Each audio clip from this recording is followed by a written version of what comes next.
So question number fourth. Speed of two identical cars are u and 4u at a specific instant. The ratio of respective distances in which the two cars are stopped from that instant is. Easy है, वापस से वही बात हो गई, stopping distance और initial velocity का relation हमको पता है, हमने पहले इस टाइप के क्वेश्चन सॉल्व किए हैं. So we know that v square equal to u square plus 2as. पर यहाँ पे स्टॉपिंग डिस्टेंस की बात हो रही है, मतलब ये हो रहा है यहाँ पे that the final velocity will be zero, क्योंकि गाड़ी स्टॉप होगा तो फाइनल वेलोसिटी जीरो होगा. u स्क्वायर और 2as will be minus 2as, क्योंकि यहाँ पे डी एक्सेलरेशन होगा तो a की साइन नेगेटिव आएगी.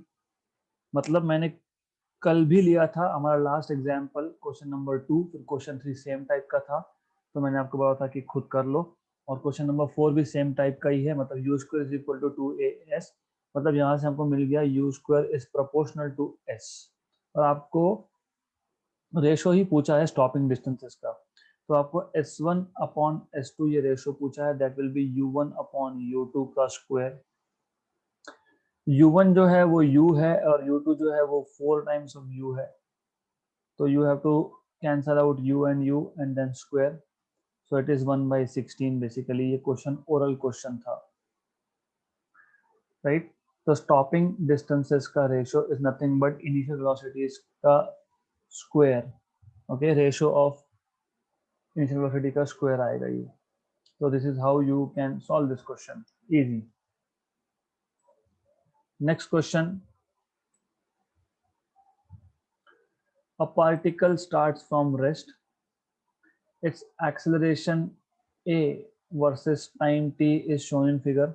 The maximum speed of the particle is. देखो, अगर आपको याद होगा कि हम लोगों ने जब हमने वेलोसिटी टाइम का ग्राफ हमने ड्रॉ किया था, तो हमने ये एक चीज बोला था कि the maximum distance covered, maximum distance is nothing but area under the curve, right. मतलब distance maximum is area under, और या फिर area of VT graph, right, correct. तो ऐसा है. Similarly maximum velocity Vmax is nothing but area of या फिर area under the curve of AT graph, right. so that is equal to half base, और base आप देख रहे हो 11 है base, half base into height. so base is 11 and height is 10, तो ये आ गया आपका 55, right. so this is how you are going to find out what will be the maximum velocity. so it is just area under the curve, that's it, right. तो ऐसा JEE main, मतलब तब तो उसको AI-EEE बोलते थे, 2004 तब का क्वेश्चन है ये. Next. a particle has initial velocity of 3 i cap plus 4 j cap and an acceleration of 0.4 i cap plus 0.3 j cap.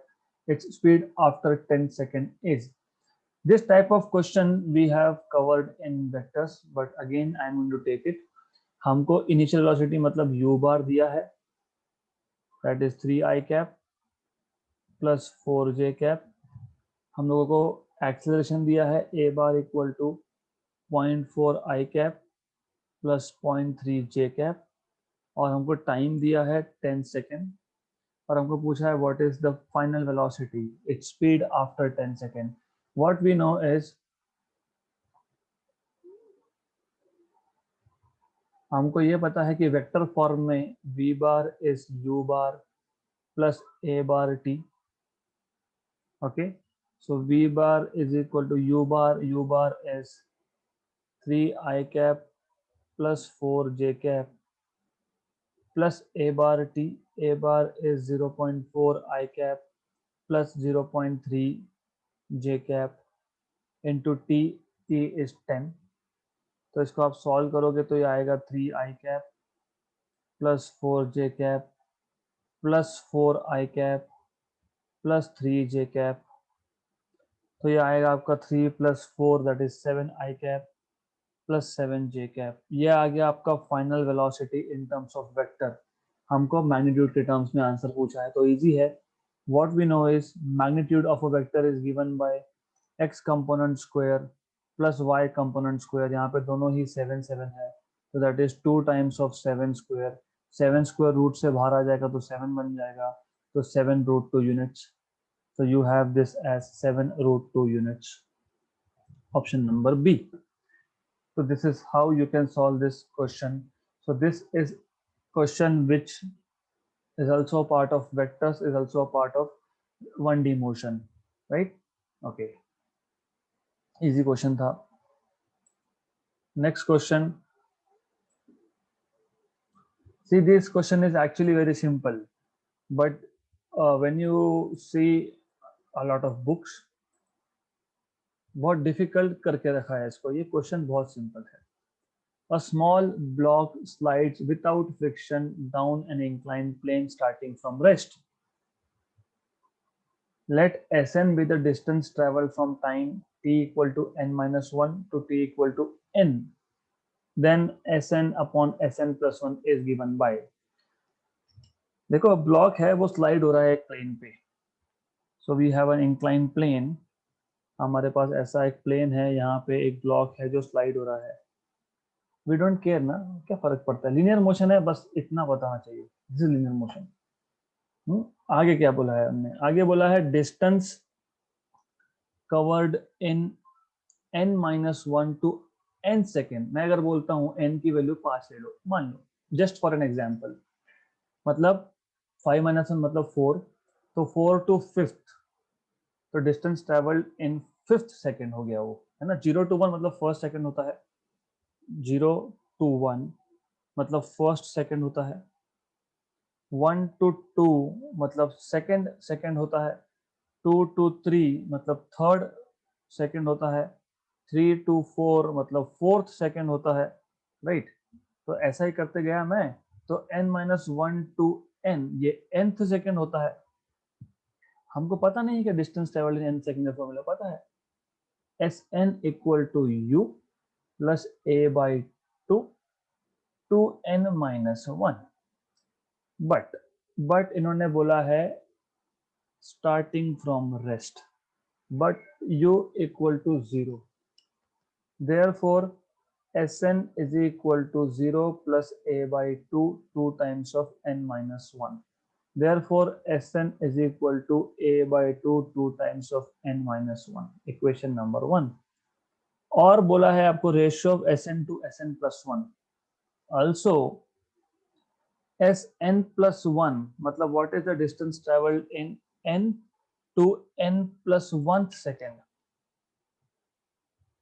To n plus 1 second, that is n plus 1 second, right.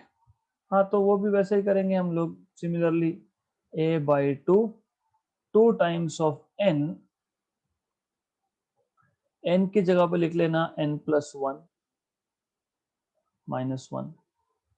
तो ये आ जाएगा a by 2 n plus 2 minus 1 मतलब 2n plus 1, right. तो हो गया काम. Sn upon Sn plus 1 जब ratio लोगे आप तो a by 2 minus 1 upon a by 2 plus 1. a by 2 cancel मतलब 2n minus 1 upon 2n plus 1. आ गया option number C. Simple. Can we make it simpler? Yes. कुछ है ही नहीं. What you should know is this. Okay, फिर उसमें क्या पता होना चाहिए? अगर आपको ये पता है तो मेथड 2 बता देता हूँ मैं आपको यहाँ पे, because it is very simple thing.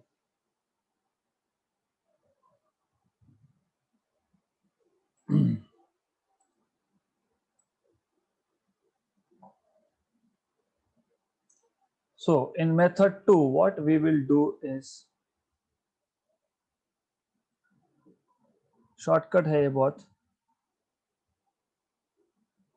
हमको अगर Sn का फॉर्मूला पता है और U 0 है, बोला ही है, तो सीधा सीधा हो गया. और A तो कांस्टेंट ही है ना, एक्सेलरेशन तो कांस्टेंट ही है, तो सीधा सीधा Sn is proportional to 2n-1. क्यों? क्योंकि U 0 था, A कांस्टेंट था, इसलिए Sn is proportional to 2n-1. तो खत्म. Sn upon Sn plus 1 is equal to 2n-1 upon 2n plus 1 minus 1. हो गया 2n-1 upon 2n plus 1.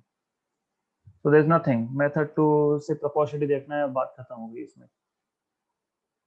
So this is the way of solving this question. It is pretty simple. बहुत ही simple सा question है ये. Next, by the way, ये question हमने already solve करके रखा हुआ है. A bullet fired into a fixed target loses half of its velocity after penetrating 3 centimeter. हमारे पास एक bullet है which loses half of velocity after penetrating 3 centimeter. मतलब suppose वो A पॉइंट से अंदर गया, B पॉइंट तक आते आते it loses half of its velocity. तो इसको मैंने दो केसेस में डिवाइड किया था, case 1 from A to B. Initial velocity अगर U है तो फाइनल वेलोसिटी यहाँ पे U/2 है. How much further it will penetrate before coming to rest assuming it faces constant resistance to motion. मान लो C पे आके वो रेस्ट पे आ गया, तो केस 2 को मैंने बोला था that case 2 is nothing but from B to C. और इस केस में initial velocity will be final velocity of case 1, that is U/2, and इस केस में final velocity is 0 because the body is coming to rest. हमको distance find करना है, how much distance it penetrates further. मतलब S2 is equal to U2 U2 T2, okay, plus half. ये use कर सकते हैं कि नहीं सोचना पड़ेगा. Otherwise, what will be easier to do is V2 square equal to U2 square plus 2AS2. क्यों? V2 0 है, U2 square, U2 मतलब initial velocity in second case B2C में, दैट इज U/2, तो U square by 4 plus 2AS2. अब problem यहाँ पे ये है कि हमको ये A नहीं पता, इसलिए we go back to case 1 to find out A from the given data of case 1.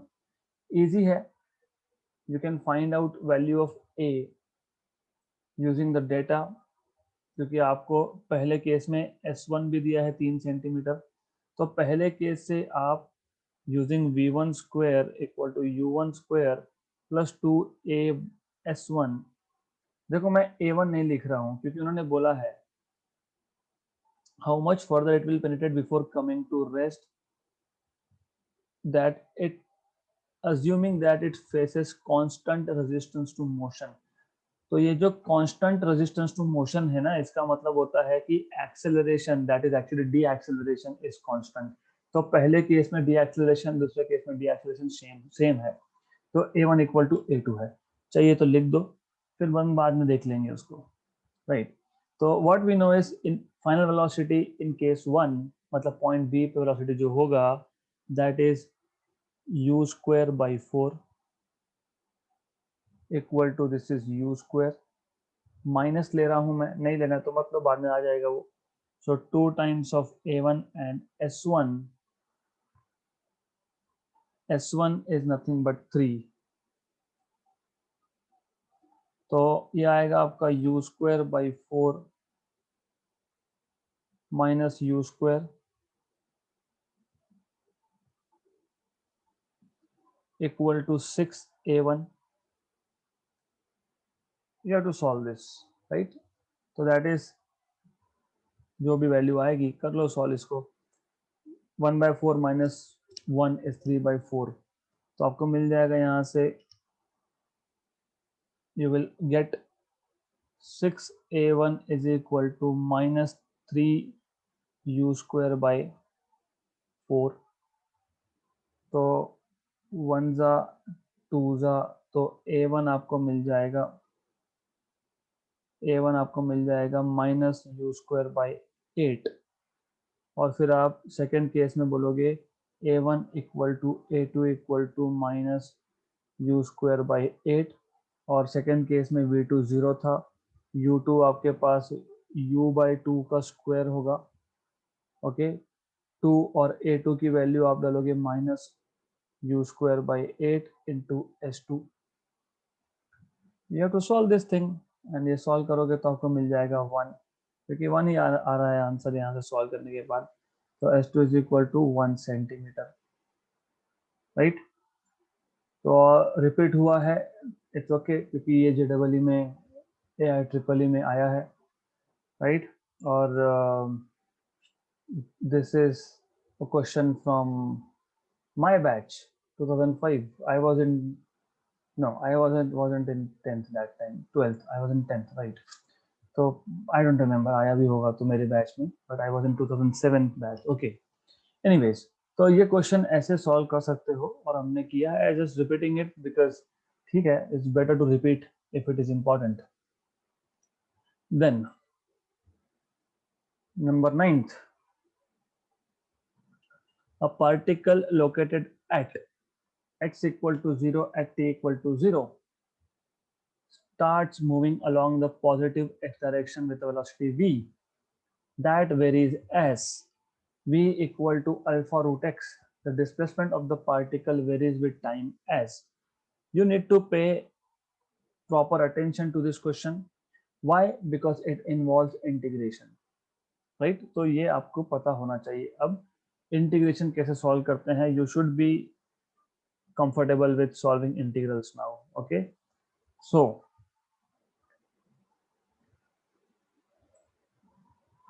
let me take my time and then we will solve integrations.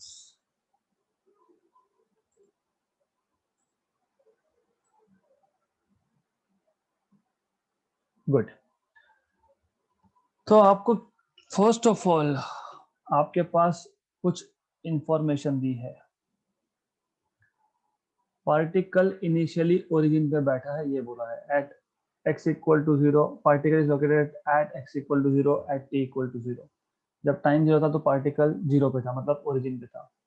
फिर उसने मूव करना स्टार्ट किया along positive x axis given by with a velocity that is given by v is equal to alpha root x, right।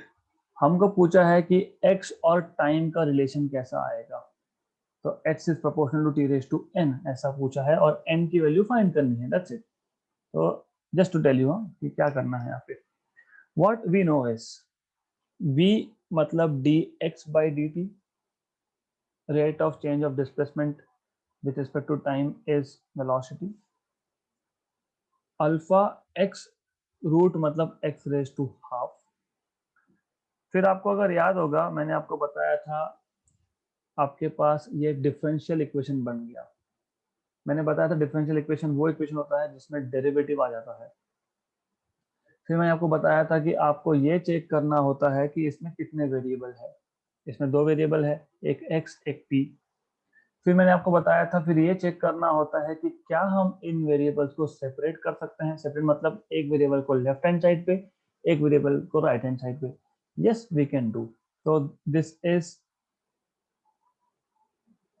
variable separable form,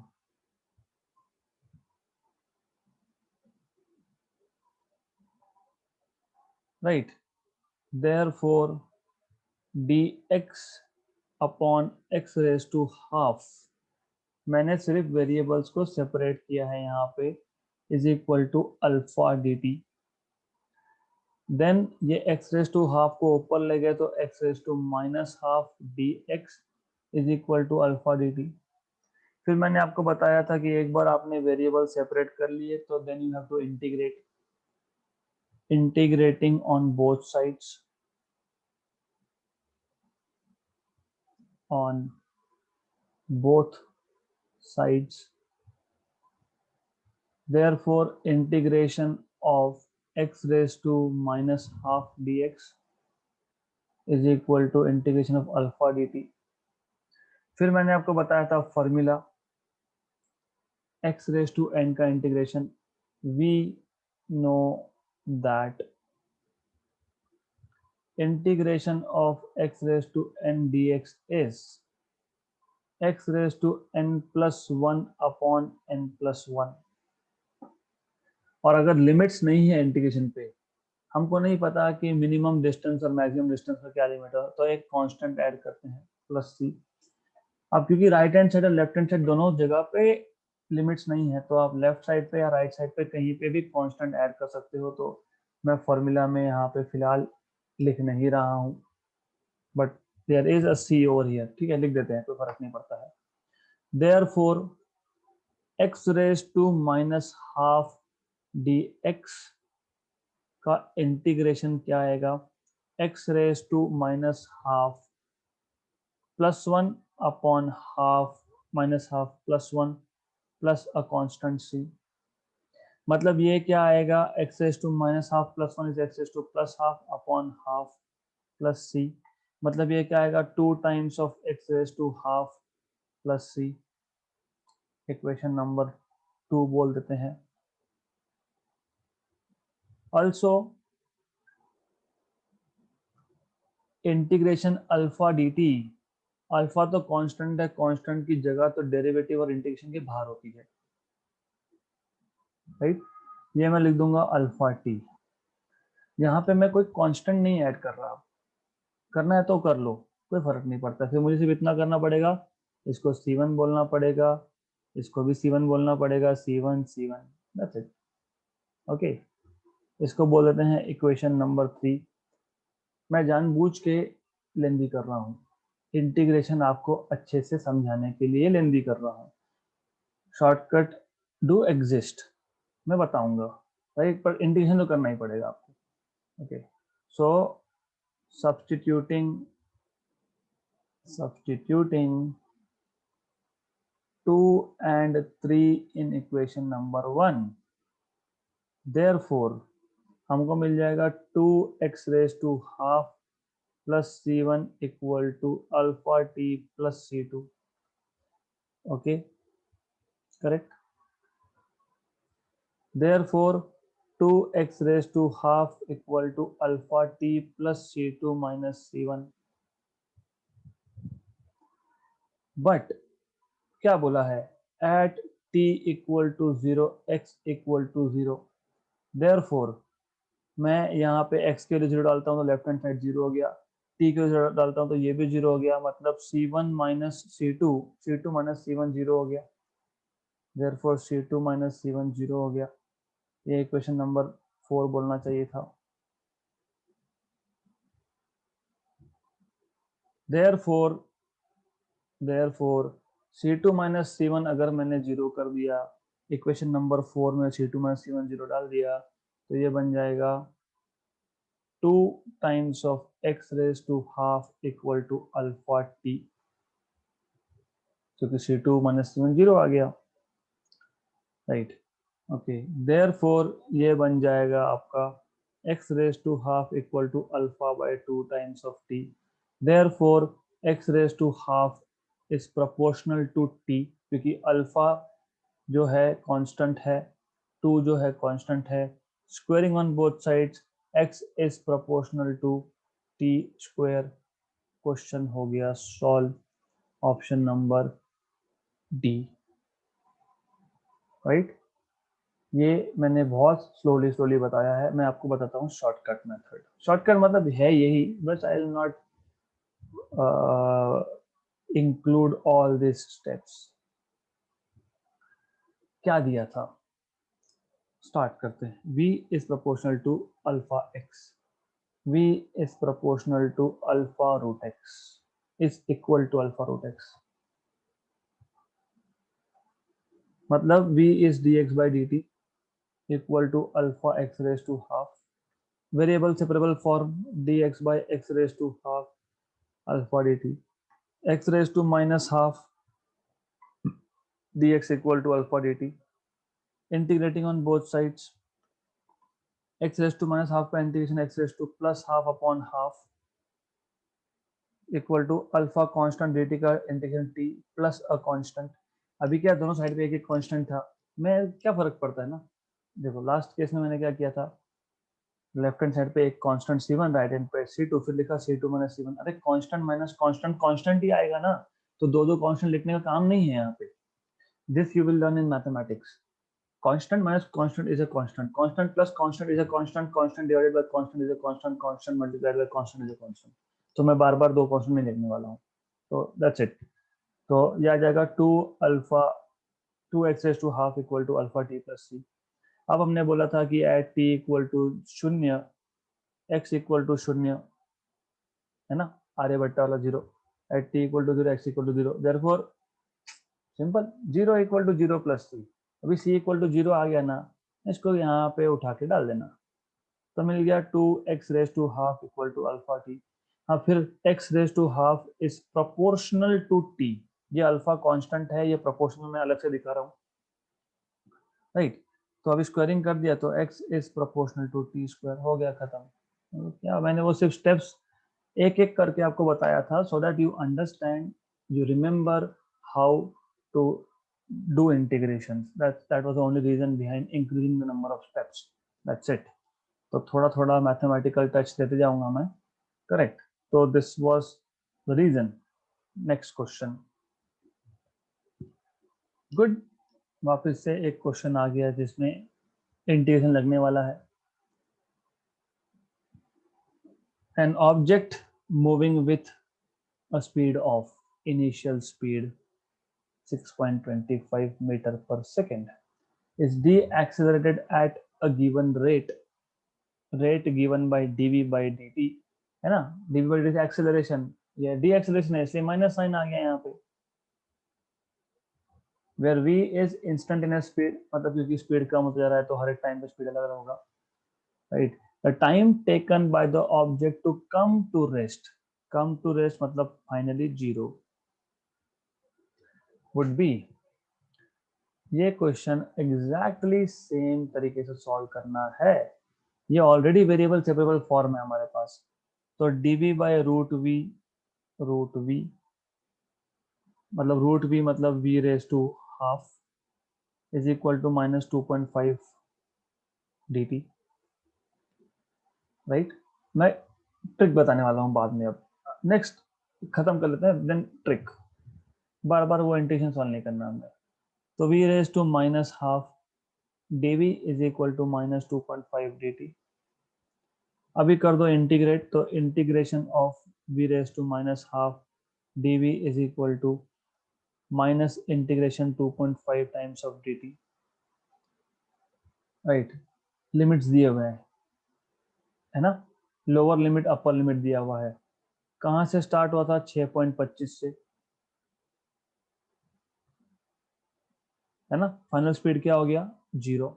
तो कैसा लिखते हैं हम लोग नॉर्मली, हम लोग लिखते हैं initial speed to final speed, initial time to final time, ऐसा लिमिट्स लिखा जाता है। और जब भी इंटीग्रेशन पे लिमिट्स हो तो वो जो कांस्टेंट ऑफ प्रोपोर्शनलिटी हमने लिखा था वो c1 c2 c, वो लिखते नहीं है हम लोग।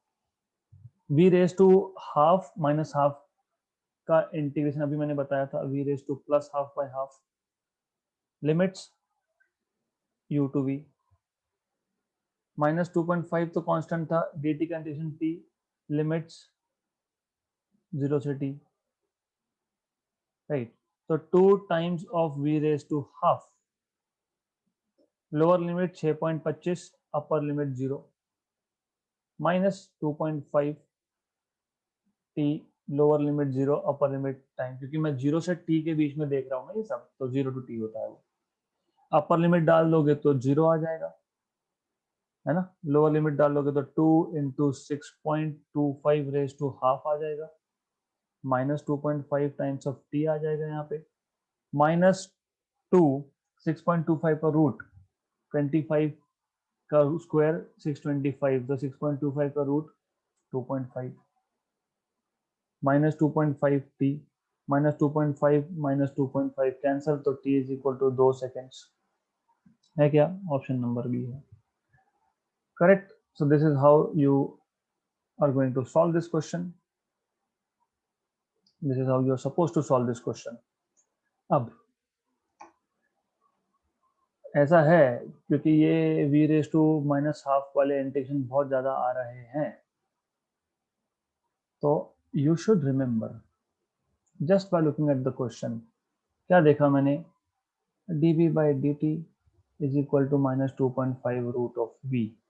ये देखते ही हम लोगों को इमीडिएटली हमको ये समझना चाहिए था कि how to solve this integration. Easy है.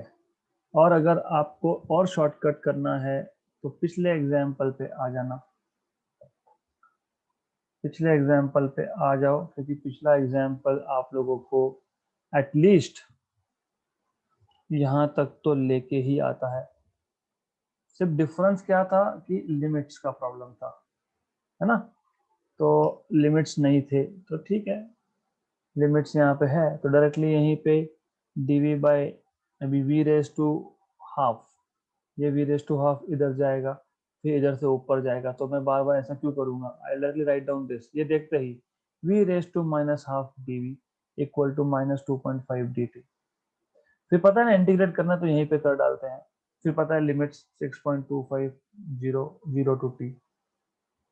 फिर पता है v raise to minus half का integration v raise to plus half by half आता है, तो 2 से मल्टीप्लाई कर दिया